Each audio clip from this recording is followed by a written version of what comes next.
Hello and welcome to this special episode of the John Henry Weston Show, where we're going to be talking with a young man who has started a new Catholic pro-life group and who has just a great family.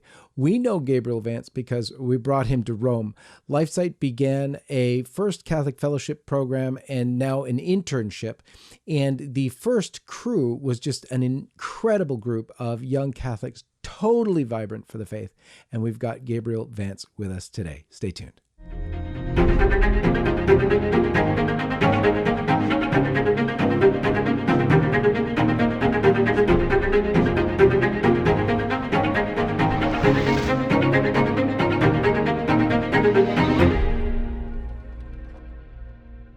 Let's begin as we always do with the sign of the cross.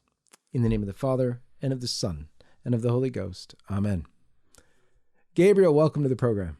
Hello, thank you so much for having me, John Henry. I'm very excited about this. Tell us a little bit about yourself. I mean, I when before this started, I gave you a little bit of an intro, but tell us a little about yourself, and we're going to get into what you're doing in just a sec. I am a born and raised Catholic. I live in Columbus, Ohio. I've been here all my life. And in high school, I started a pro-life group at my high school after going on the March for Life in Washington, D.C. And that kind of really started my process of getting personally involved in pro-life work. I had done a lot with my family in the past. I'm one of 5 siblings, and I grew up seeing my older siblings do a lot in the pro-life movement, as well as my mother and father. And in high school, I really started to make it my own. And I went to Ohio Dominican University in Columbus, Ohio, and got a bachelor's in theology there. And summer after my freshman year, my wife, Anna, and myself got married and got pregnant with our first 4 months later. So throughout college, I was involved in pro-life work, and immediately after I graduated, I started full-time with a pro-life ministry, a national group based in Columbus, Ohio called Created Equal. They focus mainly on public activism and education in the pro-life movement. So I've been with them for 5 years now, but like you said, several years ago in 2018, my wife Anna and myself, along with our second little boy, Leo, he's one of 3 now, we were able to go to the pilgrimage in Rome that LifeSite News and Voice of the Family hosted, the Rome Youth Conference in 2018. And it was a really moving experience where I had a great desire to not only work alongside with other Christians in the pro-life movement, but to really saturate my pro-life efforts with the fullness of the Catholic faith and work within a Catholic apostolate. And that was kind of the vision that started Catholics for Life. And you are not only open to life, you came to Rome with the little baby, which is just awesome for us. But there's no shyness about being open to life and just making that baby totally part of you, whatever you're doing. Now, you're involved with Created Equal. Now, Created Equal is a very, I guess you could say, in-your-face kind of pro-life work. I know Mark very well and see him every year at the March for Life. Well, used to before COVID. And they present the reality of abortion like few others do. Tell us a little bit about what they do. Created Equal focuses a lot on training and activism. So we're trying to train the next generation of pro-life leaders. We go to high schools and college campuses, present for churches and youth groups, giving presentations so that young people can be equipped to make a defense for the preborn. But then we don't stop with the apologetics. We then focus on our street outreaches. So Created Equal goes to, leads hundreds of outreaches every year, going to college campuses and urban areas and high schools, overpasses, abortion facilities all over the nation. And we bring with us images, not only of preborn babies, but also abortion victims. So real images of little boys and girls who've been killed by abortion. We use these images and these pictures to start conversations, asking people just in public areas what they think about abortion, and striving to change hearts and minds on abortion, to rescue preborn babies, and to bring the gospel and healing to post-abortive men and women. So I've been with them 5 years now as a director of external affairs, and I still am with Created Equal part-time, but just this January is when I also started Catholics for Life. And with Catholics for Life, are you similarly involved in kind of street outreach, on the ground type of work? Yeah, and that's really what the vision that started it was. I loved the activism that Created Equal was doing. I think it's so important. I've seen so much fruit come from it, hundreds of minds change each year, many babies saved. And I think it's really important that we are engaging the culture, because if we can change public opinion on abortion, then the laws will follow, and then lives will be saved, and preborn children will be protected, as the rest of humans are in America. So, I knew how important that was, and I saw the great fruit that came from this public activism. But like I said, I really wanted to saturate it with the Catholic faith. I wanted to incorporate sharing the fullness of the faith in outreaches, evangelizing the Catholic faith for salvation of souls during all of our outreaches we're doing on the street, on college campuses. I wanted to incorporate the team participating in the sacraments, the Mass, and reconciliation before outreaches and things like this. I wanted to bring in especially the grace of the Eucharist and of Our Lady's intercession, some of those powerful avenues of grace that God has given us through His Church, and things that without which I do not believe we will end abortion. So Catholics for Life has still a very focused on public activism, while also incorporating the fullness of the Catholic faith. So what we're doing right now, what we have planned right now, is we are doing regular sidewalk counseling outside of Planned Parenthood, people praying and people counseling the mothers and fathers going in. We are also have started, and will, once it gets nicer out, we'll start doing more public street outreaches that are not only a pro-life outreach, but also really street evangelization, to pass on and share the gospel and communicate the Catholic faith to passerbys.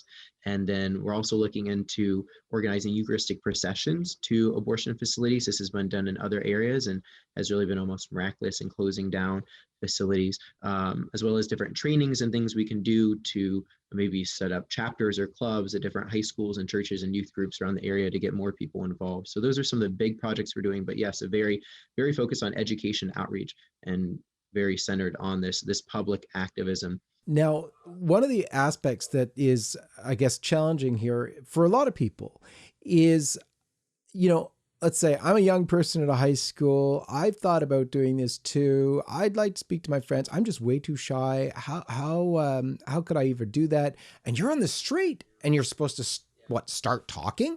So how do you get over that? That initial, here's a soapbox. I'm doing this. I'm not doing it for me. I'm supposed to be doing it for Jesus. I want to, but I'm too scared. What do you do? Really, the only answer I have is you just have to do it. You have to ask for God to give you the grace, the courage to do it. Because I think when we go out in the streets, whether it's to do evangelization, strictly about the gospel, whether it's to do still evangelization, sharing the pro-life message, sharing the gospel of life, it is hard to do, right? And it is nerve-wracking, and it can be scary at first. But the only way you're really going to get comfortable with it, you're going to get used to it, is if you do it. That's not to say that you shouldn't attend a training beforehand. So with Catholics for Life, I've already done 4 different trainings this year. I'm doing a training for 2 different youth groups for about 80 different young people next month, as well, with 2 of the Catholic churches here in Columbus, Ohio. And you can go to a training like this, so you can see a presentation. You can even watch people role play in front of you and get the opportunity to kind of talk to people around you.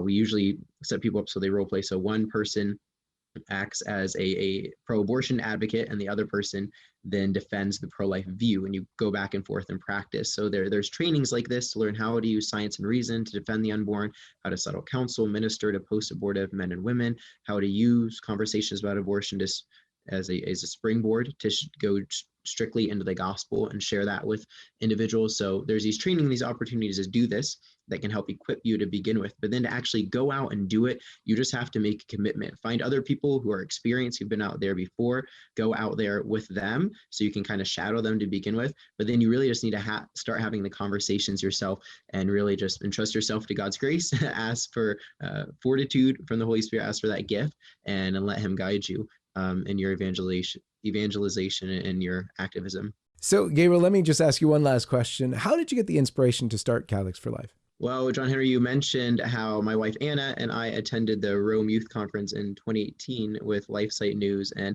that actually started kind of the story behind Catholics for Life. So it was there on that pilgrimage in Rome that I really felt a desire, a call to work in a pro-life Catholic ministry, to be part of a Catholic apostolate and have my pro-life activism be centered within that. And I didn't really know what that looked like, but it was something that I kept praying about over the next year. And on October 23rd, 2019, so this was exactly the 1-year anniversary of when my wife and I were leaving Rome from the pilgrimage, I was actually reading a LifeSite News article about guardian angels, and I just said a general prayer to my guardian angel just to help guide me and inspire me to follow God's will and intercede for the grace that I need to do that. And I just felt this overwhelming urge, this sensation that it was time to pursue Catholic pro-life activism. And I didn't know exactly what that looked like. I just kind of said, I couldn't explain the urge, the desire that I had for it. It was very supernatural. And I said, okay, Lord, I'll reach out to some different Catholic groups, maybe some Catholic ministries locally, and I'll see what happened. But then just a few seconds later, I got a text on my phone from my cousin of a photo of Father Stephen Embrato saying Mass in his trailer outside of an abortion facility. So Father Stephen Embrato he used to work with Priests for Life, and now he started his own ministry, Life Ministries US. And one of his initiatives is On the Road for Life. And he travels across the country, going outside of abortion facilities, doing minor exorcisms, bringing the Eucharist outside of abortion facilities, giving talks in churches and things like this. And he was in Dayton, Ohio, at that very moment that I said this prayer to my guardian angel and felt really inspired to get involved in pro-life activism. And my cousin was there sending me a picture of him. So I was able to contact Father Stephen Embrato and meet with him the next day. And he made it possible for me to start Catholics for Life as an initiative of his nonprofit, Life Ministries US. So we function as an affiliate of an initiative of Life Ministries US. But it's very cool, very providential how Catholics for Life has come about. It's definitely due to God's grace. And it seemed miraculous at times, but it was very linked to LifeSite News and that pilgrimage to Rome, even in the very beginning, and things that you shared there on the pilgrimage, John Henry, like your devotion to Our Lady, especially to St. Louis de Montfort and his book, True Devotion. We're actually in the process of consecrating Catholics for Life to Our Lady, using St. Louis de Montfort's manual, and as well as consecrating Catholics for Life to St. Joseph. So things like this from this pilgrimage are still bearing fruit in my life's Catholics for Life might not be here if it wasn't for that pilgrimage that my wife Anna and I and our little boy went on. So thank you for that. And please continue to keep me in your prayers, because throughout this process, I've become more and more convicted of how great a sinner I am and how much I need God's grace. And I'm just praying for the grace to be open to make Catholics for Life as small or as big as God desires. So if you all could pray for me, I'd be very grateful for that. Where can people reach you? How do they get to find out about Catholics for Life? So we have a website, catholicsforlife.us. And they can go there. There's a contact form they can fill out to get a hold of me. There's also a contact form if they would like to host me for a presentation, like I said, those different trainings we can do on pro-life apologetics, on slaughter counseling, ministering to post-abortive men and women, just a general pro-life presentation, how to use conversations about abortion to share the gospel. So they can contact me, and I really encourage people to do this. Definitely, if they're close to Central Ohio, that would be great. Even if they're from another state or far away from me, I would still love to do a training, maybe over Zoom or something like that, if it would be possible, or if I could travel there to go there and do a training, do outreaches with them, or just even to help give them the instruction and the resources they might need to start sidewalk counseling in their own community, to start leading public activism outside their state house or at a college campus, or just different ways they can get involved in the pro-life movement. I'd love to talk to them about this. Or if anybody has any advice or guidance for me, I've only been doing this for a couple months now, but I'm trying to reach out to as many different groups, pro-life groups, Catholic groups, that I can to get advice on what outreaches we should be doing, what specific devotions our participants, our volunteers should be partaking in. So if any of you are interested in what I'm doing, or think you might have ideas for me, or like just to talk to me, please go to our website, catholicsforlife.us, and you can fill out the contact form there, fill out the form to host us for a presentation. And yeah, you can also reach us at contactcatholicsforlife@gmail.com. That's our email, contactcatholicsforlife@gmail.com. Gabriel, thank you so much for being with us on this episode of the John Henry Weston Show. May God bless you. Thank you so much. God bless you as well. And God bless all of you, and we'll see you next time. Hi, this is John Henry Weston, the co-founder and editor-in-chief of LifeSite News. I'm coming to you today because we want to be sure that we're communicating clearly with you, our loyal followers. Things are really heating up, as I'm sure you can see. Christians, conservative truth tellers, are being targeted, are being banned from social media platforms like Facebook, Twitter, YouTube, and Instagram at an alarmingly fast rate. They are attempting to suppress any narrative that does not fit that of the mainstream media. We knew this day would come. We have been warning everyone who would listen and attempting to build up alternative platforms to continue to reach you. We have established ourselves on all sorts of platforms I'm going to explain in a minute, but the most important thing to do is come direct to lifesitenews.com, because there we will always be. But we've also established ourselves on platforms like Parler and MeWe, and our videos can be found on Rumble as well. We would love to see each of you on those platforms too, as they are not censoring or suppressing the truth that we are sharing every single day. More than these alternative social media platforms, we highly encourage you to subscribe to our email newsletter. We have really built up a large list of loyal readers on our email marketing platform, and we have prepared several backup plans for, well, I want to say if, but it's really when, we are removed from our current platform as well. Additionally, I really encourage you, as I said before, to make it a regular habit to go directly to lifesitenews.com. Make it your homepage. While all of these different platforms are an excellent way to curate your news, going directly to our website means that you will never encounter any censorship or sudden loss of LifeSite News reporting. Here's the thing. We will never stop sharing the truth. We founded this organization with the mission to be the life, family, and culture source for men and women who seek to know the truth. We have established a track record of honest reports, and this will never stop, even with censorship happening around the globe. Again, I'm encouraging you to join us on Parler, MeWe, Rumble, and on our email list. You can find all the direct links in the description of this video. May God bless you and keep you, and we are so thankful that you've chosen to follow and support LifeSite News. I'm John Henry Weston, co-founder and editor-in-chief of LifeSite News.